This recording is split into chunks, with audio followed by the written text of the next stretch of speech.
Hi friends मो channel को आपण मानक बहुत सारा स्वागत करछि। आपण माने समस्त केमिति अछथि आमे बहुत भलरे अछु। आज होछि बुधवार तो सकाळर समय 7टा हेछि मात्र मोर सब काम सरी गलानी। तो वर्तमान बसी चाहा टिके पीबू बोलिकरी खरा तो बहुत होछि माने गरम तो प्रबल होछि टिके काम कले हाली लागुछि आ झाड़ा बाहरी जाछि। तो ठीक है सांग माने देखु तांतो आज कोन होछि कोन नै मो सब शेयर करछि आपण मानक सहित। तो ठीक है सांग माने चलंतु चाहा मोर बसी जाइछि सकाळर चाहा ए बाबू लाल गए तो त्या लागसी देखो तरे हाफ गिरी है एटा मोर सारंकर सब लगी करी मिठार अटा चकुली एटा बापा माँ खाइबे। एटा चीनी देला एटा लुण अटा खाली कर दउछि खाइबे से अटा चकुली बापा माँ खाइबे चीनी वालाटा। एटा अछि टमाटर खट्टा कर दैछि खाइबे बोली कि तो एटा लुण चकुली कर दिए। तो सांग माने जलखिया रेडी गलानी छुआ मैंने तो खाई सारी सार आमर खाई ड्यूटी गले समस्ते खाइले खाली माँ मो बाकी अच्छु। तो चलते आगे खाईदे गरम लगी प्रबल गरम होपर घर बिल्कुल भी रही आपर मोर रंधा घर। तो मु जल्दी जल्दी रंधा सारे चेष्टा करुँच। तो मोर भात होकर डाली होगला मुझे कौन कौन रांधुची आप सहित सेयार करी। तो मुझे जल्दी गला खाई पलि आसूँ। तो ठीक अच्छे टे देखा। तो सांग मैंने आम घर को आसाला माछ काली तो काली मंगलवार थिला तेणुक आम छाणिकी रखीदेचु। तो यहाँ को आम रांधिबा ये माछ खाऊना तेणुक सान माछ झाईझुरी यहाँ बापा लगे। तो सांग मैंने आम सब खाई सारूँ मो छुआ मानू पढ़ेदेली घंटे कारण सकाळू टिके ठंडा लगुच बाकी समय तो बहुत गरम लगुच से पाठ पढ़ी हेनी तेणुक घंटे देखीदेली छुआ मानू पढ़िले। तापर मोर भात हो डाली सीझी होता डाली को बघारी। तो चलतु आज रांधिबा माछ काली अणा होता आम घर को जेहेतु काली मंगलवार थिला मु खाइनी मंगलवार आउ बापा आमर बिल्कुल भी खाऊना बड़ माछ देह लगी तेणुक आज रांधबू बोलिक सब प्लान थिला। तो मुझे छाणिकी रखीदी खाली छुआ मैंने गोटे गोटे पीस खाई भात रे। तो चलतु रांधिबा आउ गोटे जिनस सान माछ टी झाईझुरी अणाही जोटा कि बड़ माछ खाइबेनि बोली लगी अणाही। तो ताको मु सिंपल माने प्लेन भाजीदेवी। तो चलतु देखा कौन कौन रांधुची आज आज मु बहुत खुशी बहुत खुशी हो जाइए कारण जो कथा मु भावुली मने मने केबे गोटे करी बोलिकी। तो आज से स्पेशल आइटम करने मत सौभाग्य मिल जाइए माने मो इच्छा आज पूरण हो जाइए। तो चलो देखा कौन कौन करुच्ची मु। तो देखो सांग मोर डाली हो जाइए मुझे बघारी सारे बर्तमान माछ बेसर करवा माछ बर्तमान जो माछ अच्छी बेसर करा। तो तेणुक तार प्रिपेरेसन चली टमाटो को मुझे माने नरम हाँपा छाड़ी मोर बेसर बटा भी सरी। तो सांग मैंने मुझे कथा कहूली से मो खुशी कारण कारण मो पाखे जेहेतु पोई अच्छी माछ भी अच्छी मुंड लांज मो माँ घाट तरकारी करे मत बहुत भल लगे मुंड घाट माने पोई शाग देकरी। तो मुझे आज भावी से बोलिकी तेणुक डाली कर माछ बेसर करदे आ मुंड 2टा पीस रखिकी करी मुंड लांज पीस रखिकी करी पोई घाट। तो चलतु मुझे सहित सेयार करी पोई घाट मो माँ केमती करे मसला देवी मो माँ बेसर दिए जेहेतु मो माछ बेसर कर बेसर करी आदौ। तो मसला देकी रांधा गोटे भल घाटे। तो चलतु देखु था। तो यहाँ सब जिनस कटा हबार अच्छे मुझे गोटे आलू नहीं जाइए 2टा 3टा बैगण सारू कि कखारू टे आईटा पोई। तो चलतु आपको सब काटिदे भलरे। तो सांग मैंने मोर माछ बेसर रेडी होगा ये देखो मुझे काटी सब छोट छोट करके खाली कखारू सांग मैंने भल मसला या जेहेतु मो बेसर करी माछ।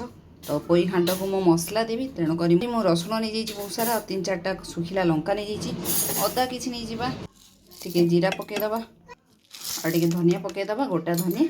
तो चलतु पानी टे देदबा। तो चलतु मसला रेडी करदबा मसला रेडी। तो सांग मैंने मु गोटे कढ़ई रे टानी जाइए टे तेल तेल गरम होगा मो बर्तमान सब परिवा पकईदे भलसे गोलईदबा।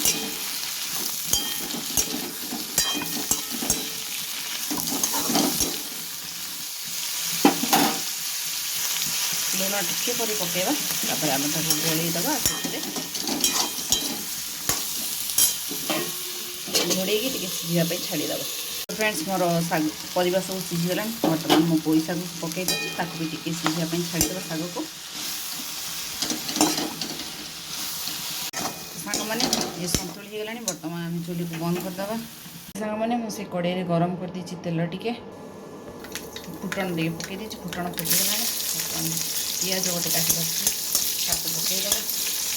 ଟିକେ ନାଲି ହେବା ପାଇଁ ଛାଡ଼ିଦେବା ପିଆଜଟାକୁ। ଯେଉଁ ମସଲା ବାଟି ରଖିଛି ତାକୁ ବି ପକାଇଦେଲି। ହଳଦୀ ଗୁଣ୍ଡ ପକାଇଦେବା, ସ୍ୱାଦ ଅନୁସାରେ ଲୁଣ ଟିକେ ପକାଇଦେବା।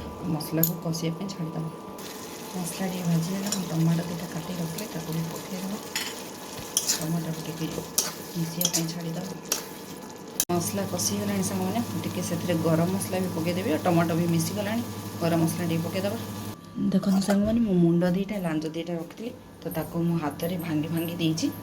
ବର୍ତ୍ତମାନ ସେଇ ମସଲା କଷିଗଲାଣି, ତ ମାଛକୁ ମୁଁ ପକାଇଦେଲି। ବର୍ତ୍ତମାନ ଆଗ ତାକୁ ଟିକେ ଆମେ ମସଲାରେ ଭାଜିଦେବା। ଚିଙ୍ଗୁଡ଼ିକି ରଖିଲି ତାକୁ ବି ପକାଇଦେଲି। ମୁଁ ଆକୁ ବି ଟିକେ ମସଲା ସହିତ କଷିଦେବା। ବର୍ତ୍ତମାନ ସେଥିରେ ଆବଶ୍ୟକ ଅନୁସାରେ ବେଶୀ ପାଣି ଦେବାନି, ବେଶୀ ଝୋଳ କରିବାର ନାହିଁ ଆମେ ଆକୁ, ତେଣୁକରି କମ୍ ପାଣି ଦେଇକି ଟିକେ ଫୁଟାଇଦେବା। ତ ସାଙ୍ଗମାନେ ରେଡ଼ି ହେଇଗଲା ମୋର ପୋଇ ଘାଣ୍ଟ ଛେଞ୍ଚଡ଼ା। ଦେଖାଯାଉ ଖାଇବାରେ ମୋତେ ତ ବହୁତ ଭଲ ଲାଗେ ଏମିତି ଛେଞ୍ଚଡ଼ା କରିବା ଲାଗି, ଘାଣ୍ଟ ଖାଇବା ଲାଗି। ତ ମୋ ପରିବାରକୁ କେମିତି କ'ଣ ଲାଗିବ ଦେଖିବା। ତାପରେ ଯେଉଁ ବାପାଙ୍କର ଚୁନା ମାଛ ଥିଲା ତାକୁ ଟିକେ ଭାଜି ଦେଇକି ମସଲା ଦେଇକିରି ଲୁଣ ହଳଦୀ ଦେଇକି ଭଜା ହେବା ପାଇଁ ବସେଇ ଦେଇଛି। ମୋ ପୁଅ ଖାଇ ବସିଲାଣି, ତ ମୋ ପୁଅ କହିବ ତାକୁ ଛେଞ୍ଚଡ଼ା କେମିତି ଲାଗୁଛି କହ। ବହୁତ ବଢ଼ିଆ। ବହୁତ ଭଲ ଲାଗୁଛି ସତେ। ଖାଇଥିଲୁ କେବେ ଏମିତିଆ? ଖା। ତ ଫ୍ରେଣ୍ଡସ୍, ଆମେ ଖରାବେଳେ ତ କଲି, ପୁଅ ତ ଖାଇଲା, ତାକୁ ବହୁତ ଭଲ ଲାଗିଲା। ମାନେ ସେ ଗୋଟେ ମାଛ ବେସରକୁ ସାଇଡ଼୍ କରିଦେଲା, ଆଉ ଖାଲି ସେ ଘାଣ୍ଟ ତରକାରୀ ହିଁ ଖାଇଲା। ମୁଁ ଆଉଥରେ ମାଗିଲା, ମୁଁ ଆଉଥରେ ଦେଲି। ଆଉ ନାଇଁ, ତା ପେଟ ଶାନ୍ତି କରିକିରି ଖାଇଲା। ଆଜି ମାଗିକିରି କହିଲା ଘାଣ୍ଟ ତରକାରୀ ବହୁତ ଭଲ ଲାଗୁଛି। ଆଉ ଆମେ ବି ଖାଇଲୁ। ଆଜି ମୋତେ ବହୁତ ଖୁସି ଲାଗିଲା, କାରଣ ଗୋଟେ ଜିନିଷ କରି ଯେଉଁଟା ମାଆଙ୍କୁ ବି ବହୁତ ଭଲ ଲାଗିଲା। ମାନେ କିଛି ଆଡ଼ୁ ସାଡ଼ୁ ମସଲା ଦେଇନଥିଲି, ତେଣୁକରି ମାଆଙ୍କୁ ବି ବହୁତ ଭଲ ଲାଗିଲା। ତ ସେ ବି ଆଜି କହିଲେ ବହୁତ ଭଲ ଲାଗୁଛି, ସାର୍ ବି ଆମର କହିଲେ ଭଲ ଲାଗୁଛି। ତ ମିଶିକି ଆମେ ଖାଇଦେଲୁ, ତାପରେ ଶୋଇପଡ଼ିଲୁ। ଖରାବେଳ ଦିନ ଦେଖନ୍ତୁ ଝାଳ, ସନ୍ଧ୍ୟାବେଳେ ମୁଁ ସନ୍ଧ୍ୟା ଦେଇ ସାରିଲିଣି ଧୋଇ ଧାଇ ହେଇକିରି, ଫିର୍ ବି ଦେଖନ୍ତୁ ମୋ ଝାଳ କେତେ। ତ ବିଲକୁଲ ବି ରହି ହେଉନି ସାଙ୍ଗମାନେ, ସୁରକ୍ଷିତ ରୁହନ୍ତୁ। ତ ମୁଁ ଆଜି ଆଉ ଗୋଟେ କଥା କହିଦେଉଛି ଆପଣମାନଙ୍କୁ। ଆଜି ଘାଣ୍ଟ ତରକାରୀ ଖାଇକିରି ସତେ ମା, ମୋତେ ତୋ କଥା ଭାରି ମନେ ପଡ଼ିଗଲା। ତ ହାତ ରନ୍ଧା ଭଳିଆ ଆଜି ମୋତେ ମୋ ତରକାରୀ ଲାଗିଲା, ବହୁତ ଭଲ ଲାଗିଲା। ମୁଁ ଘାଣ୍ଟ ତରକାରୀ ଖାଇକିରି ମୋତେ ମୋ ମାଆ କଥା ପୁରାପୁରି ମନେ ପଡ଼ିଗଲା। ମାନେ 6 ମାସ ହେଲାଣି ନା ମୁଁ ମୋ ମାଆ ଘରକୁ ଯାଇଛି, ନା ମାଆ ଘର କାହାକୁ ଦେଖିପାରିଛି। ଫୋନ୍ ଭିଡ଼ିଓ କଲ୍ ତ ସମସ୍ତେ କରୁଛନ୍ତି, ସେଇଟା ହେଇପାରୁଛି, କିନ୍ତୁ ସତର ଦେଖିବାଟା, ଫୋନ୍ରେ ଦେଖିବାଟା ଗୋଟେ ବହୁତ ଅଲଗା। ବହୁତଟେ ଘଟଣା ଘଟି ବି ଯାଇଛି ଆମ ଘରେ। ସେଠି ମାନେ ବହୁତଟେ କଥା ହେଇଯାଇଛି। ତେଣୁକରି ମୋତେ ଏଥର ଖରା ଛୁଟିରେ ମୁଁ ଯାଇପାରିଲିନି ଘରକୁ। ସାରା ଆମ ଗାଁରେ ଗୋଟେ ପୂଜା ହେଉଥିଲା, ଯଜ୍ଞ। ତ ସେଇ ଯଜ୍ଞ ସରିଗଲା ପରେ ମୋତେ କହିଲେ ଚାଲ ଯିବା ଗାଁକୁ ବୋଲିକିରି। ମୁଁ ମନା କଲି, ଖରା ହେଉଛି ବହୁତ ବି, ଛୁଆମାନଙ୍କୁ ଧରି କ'ଣ ଯିବ। ଆଉ ମୁଁ ବିଲକୁଲ ବି ରାଜି ହେଲିନି। ତେଣୁକରି ମୁଁ ଏଥର ଖରା ଛୁଟିରେ ବି ଗଲିନି ଆମ ଘରକୁ। ତ ଆଜି ମାଆ କଥା ଭାରି ମନେ ପଡ଼ିଗଲା। ମୁଁ ବହୁତ ହେଇଗଲି, ମୋତେ ଭାରି ମନ ଦୁଃଖ ବି ଲାଗିଲା ମୋ ମାଆ କଥା ମନେ ପକେଇକିରି। ମାଆ ବି ଆସିପାରୁନି ଦେଖିବା ପାଇଁ ମୋତେ, ସେଇଟା ହେଇଯାଉଛି କଥା। ତ କିଛି କଥା ନାହିଁ, ପୁଣି ଦଶହରା ଛୁଟି ହେଲେ ଆମେ ଯିବୁ ବୋଲି ଭାବିଛୁ। ଦେଖାଯାଉ, ଯାହା ଠାକୁରଙ୍କର ଇଚ୍ଛା, ଯାହା ସବୁ ତାଙ୍କରି ହାତର ତ ଖେଳ। ତ ଠିକ୍ ଅଛି ସାଙ୍ଗମାନେ, ସନ୍ଧ୍ୟାବେଳ ସମୟ, ସନ୍ଧ୍ୟା ଦେଇ ସାରିଲିଣି। ମୁଁ ଚାହା ବସେଇ ଦେଇଛି। ବର୍ତ୍ତମାନ ପୁଣି ଟିକେ ପାଠ ପଢ଼ା ଦେଖିବା ଛୁଆମାନଙ୍କର। ଏଇଟା ଘଣ୍ଟେ ମୁଁ ସମୟ ପାଉଛି, ଯେହେତୁ ତାଙ୍କୁ ଟିକେ ପଢ଼େଇ ପାରୁଛି। ଆଉ ଏଇଟା ହେଉଛି କଥା। ତ ନିଶ୍ଚିତ ଭାବେ ଚେଷ୍ଟା କରିବେ ଘାଣ୍ଟ ପୋଇ ଶାଗ ଯିଏ ନ ଖାଉଥିଲେ ସିଏ ବି ଖାଇବେ। ପୋଇ ନାଡ଼ ଭଲ ଲାଗୁଥିଲା, ବହୁତ ଟେଷ୍ଟି ଥିଲା। ବାକି ଟିକେ କଅଁଳ ଶାଗ ଆଉ ନାଡ଼ ନେବେ, ଭଲ ଲାଗିବ। ଆଉ ବେଶୀ ବୁଢ଼ାଟା ନେବନି, ଭଲ ଲାଗିବନି ସେ। ତ ଠିକ୍ ଅଛି ସାଙ୍ଗମାନେ, ଭିଡ଼ିଓକୁ ଏଇଠି ଏଣ୍ଡ୍ କରିବା। ଭିଡ଼ିଓଟି କେମିତି ଲାଗିଲା ମୋତେ ନିଶ୍ଚିତ ଭାବେ କମେଣ୍ଟ କରି କହିବ। ମୋ ଭିଡ଼ିଓଟି ଭଲ ଲାଗିଥିଲେ ଲାଇକ୍ଟେ ଦେବେ। ଆମ ଚ୍ୟାନେଲରେ ନଥିଲେ ଚ୍ୟାନେଲକୁ ସବସ୍କ୍ରାଇବ୍ କରିଦେବେ। ପୁଣି ଦେଖା ହେବ ଗୋଟେ ନୂଆ ବ୍ଲଗ୍ରେ। ବାଏ।